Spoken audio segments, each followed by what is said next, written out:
राज्य में एथर मैट्रिक परीक्षा को नहीं नुआ नियम जदि आपण मैंने भी 2025 रे मैट्रिक एग्जाम देवा जाउछंती तेबे एक कथा निहाती जान रखिबा जरूरी। एबे सरकार तरफ आसीगला एक बड़ अपडेट। एथर मैट्रिक प्रश्नपत्र रे लागिबो वाटरमार्क।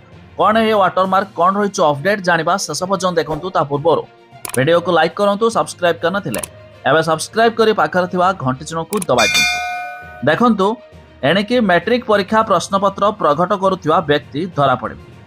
किए एवं क्यों परीक्षा केन्द्र प्रश्नपत्र को प्रघट करिछि ताहा जणा पड़िबो। आसंता फेब्रुआरी 21 रे राज्य में 10म श्रेणी छात्र छात्री मैट्रिक परीक्षा आरंभ हेबाकू थिबा बेले चलित वर्ष ठारू प्रश्नपत्रर सबु पृष्ठारे वाटरमार्क लागिबो, जोंथिरे परीक्षार्थी रोल नंबर एवं परीक्षा केन्द्र विषय जानि हेबो। एहाकू बोर्डर परीक्षा परिचालना कमिटी द्वारा अनुमोदन मिल सारिछि। ते परीक्षामूलक भावे एही व्यवस्था को आसंता 17 तारिख ठारू हेबाकू थिबा ओडिशा माध्यमिक विद्यालय शिक्षक योग्यता परीक्षा अर्थात OSSTET रे लागू कराइछि।